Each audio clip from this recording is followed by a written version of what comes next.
Hello বন্ধুরা, সেলাইয়ের চ্যানেলে তোমাদের সবাইকে স্বাগত জানিয়ে শুরু করছি। আজকে তোমাদের বলবো 7টা গুরুত্বপূর্ণ টিপস ব্রা কাট ব্লাউজে। তো দেখো, 1 নম্বরে যে টিপসটা আমি রাখলাম এটা হলো লম্বার মাপ। ব্লাউজের যে লম্বার মাপটা, এটা কাঁধ থেকে যে কোমর পর্যন্ত যে লম্বার মাপটা আমরা রাখি, এটা কিন্তু প্রত্যেকটা ব্লাউজের ক্ষেত্রে একই মাপ হয় না। 32, 34, 36 প্রত্যেকের ক্ষেত্রে লম্বার মাপটা কিন্তু আলাদা আলাদা হয়ে থাকে। তার উপরে কিন্তু ফিগারটার উপরেও কিন্তু নির্ভর করে, বডির যে ফিগারটা এটার উপরও নির্ভর করে। 32 সাইজ ব্লাউজের ক্ষেত্রে যা হবে, 40 সাইজ ব্লাউজের ক্ষেত্রে কিন্তু তা হবে না। দেখো, 32 সাইজ ব্লাউজের যে ফিগারটা এটা অটোমেটিকই সরু ফিগার, আর 40 বা 38 সাইজের যে ফিগারটা তখন ফিগারটা বড় হয়। তো ফিগারের সাথে সাথে দেখবে কোমরের সাইডে একটা ভাঁজ পড়ে থাকে। তো কাস্টমারের পছন্দ মতো কিন্তু তোমরা তখন লম্বাটা নেবে। অনেক কাস্টমারের পছন্দ হয় যে ভাঁজটা, কোমরের যে ভাঁজটা এটা ব্লাউজের ভিতরে করে দিলে তাদের পছন্দ। আবার অনেকে ভাঁজটা কিন্তু বার করে রাখে। তো ওইটা কিন্তু তোমরা অবশ্যই খাতার মধ্যে পয়েন্ট আউট করে রাখবে যে কাস্টমার কি চাইছে। কাস্টমারের পছন্দ মতো কিন্তু তোমরা অবশ্যই লম্বাটা রাখবে। এই কারণটা 1 নম্বরে রেখেছি।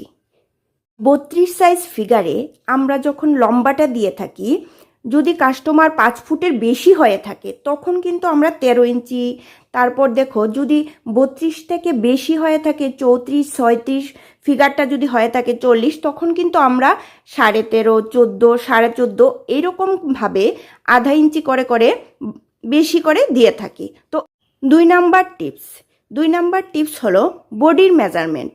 তো বডির মেজারমেন্ট কিন্তু 2টা হয়ে থাকে, একটা হলো আপার আর একটা হলো মিডল। তো আপার ব্রেস্ট থেকে মিডল ব্রেস্ট কিন্তু সব সময় বেশি হয়। তো তোমাদের বোঝানোর জন্য বলছি, যদি আপার ব্রেস্টটা 32 সাইজ হয়ে থাকে, মিডল ব্রেস্টটা 2 ইঞ্চি বেশি বা 2.5 ইঞ্চি, 3 ইঞ্চি, 3.5 ইঞ্চিও কিন্তু বেশি হয়ে থাকে। তো 32 সাইজের ক্ষেত্রে যদি আপার ব্রেস্ট থেকে মিডল ব্রেস্ট 2 ইঞ্চি বেশি হয়ে থাকে, তখন বুঝবে যে বডির মেজারমেন্ট একদম পারফেক্ট আছে। 2.5 ইঞ্চিতেও কিন্তু চলে যায়, কিন্তু 3 ইঞ্চি বেশি হলে 32 সাইজ ব্লাউজের ক্ষেত্রে কটুরিটা কিন্তু তখন চেঞ্জ করতে হবে।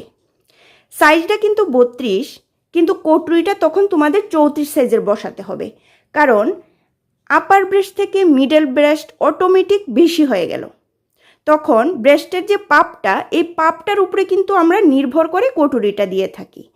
তো দেখো, এই কনসেপ্টটা তোমাদের ক্লিয়ার হলো কি না তোমরা অবশ্যই কমেন্ট করে কিন্তু বলবে।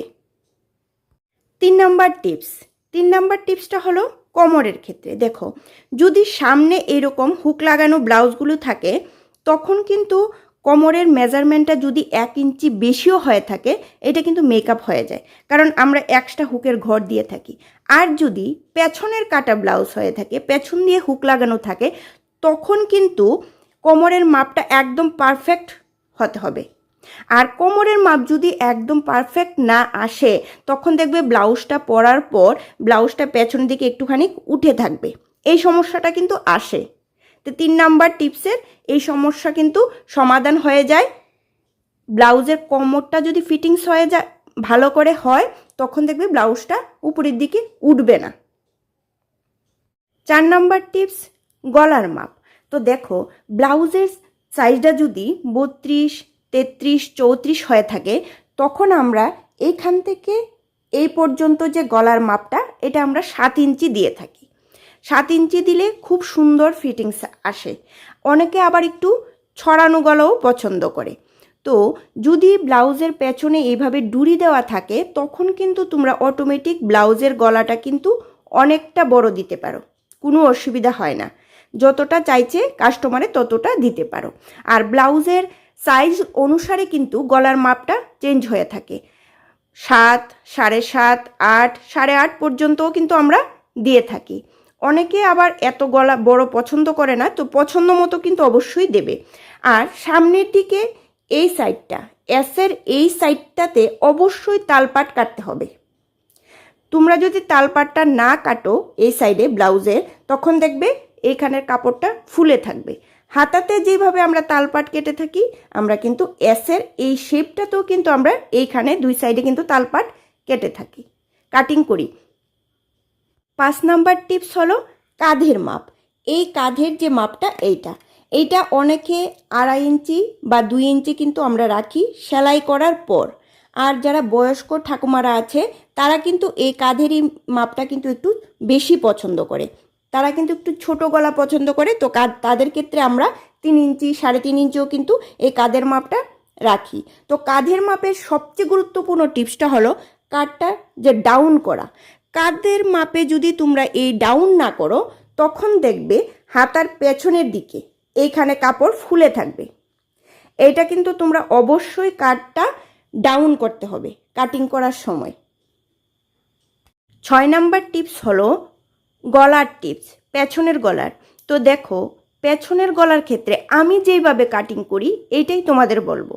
তো আমি কাস্টমারকে জিজ্ঞেস করি যে পেছনের যে কোমর পট্টিটা, কোমরের যে এই চৌড়াটা বর্ডারটা, এটা আমরা কতটা রাখবো, 3 ইঞ্চি 4 ইঞ্চি 2 ইঞ্চি, কাস্টমার যা বলে ততটা রাখি, রেখে বাকিটা কাটিং করে দিই। আবার অনেকে বলে যে এইখান থেকে গলার ডিপটা এখান পর্যন্ত ধরে, কিন্তু আমার মনে হয় যে এই চৌড়াটা রাখার পর বাকিটা যদি কাটিং করে বাদ দিয়ে দিই এইটার ক্ষেত্রে ফিটিংসটা ভীষণ ভালো আসে। তো দেখো পেছনের গলাতে আমরা যখন টিকেনটা দিয়ে থাকি, টিকেনটা কিন্তু গলার যে গুল গলা হোক বা চৌকুট গলা যে কোনো ডিজাইনের হোক, তখন এই ডিজাইনটা থেকে কিন্তু আমরা টিকেনটা 1 ইঞ্চি দূরে দিয়ে থাকি। দূরে দেওয়াতে ফিনিশিংটা ভালো আসে, সুন্দর আসে। 7 নম্বরে রেখেছি হাতার মাপ। তো হাতাতে কিন্তু 2টা মাপ নিয়ে থাকি গ্লাস হাতাতে। একটা হলো মুহুরির মাপ, আরেকটা হলো হাতার ঠিক মাঝ বরাবর এখানে একটা মাপ নিয়ে থাকি, যাতে হাতাটা ফিটিংস ভালো আসে। গ্লাস হাতার ক্ষেত্রে কিন্তু, ছোট হাতার ক্ষেত্রে শুধু আমরা মুহুরির মাপটা নিলেই হয়ে যায়। এইখানের যদি ফিটিংসটা ভালো না আসে দেখবে কাপড় জমে থাকবে।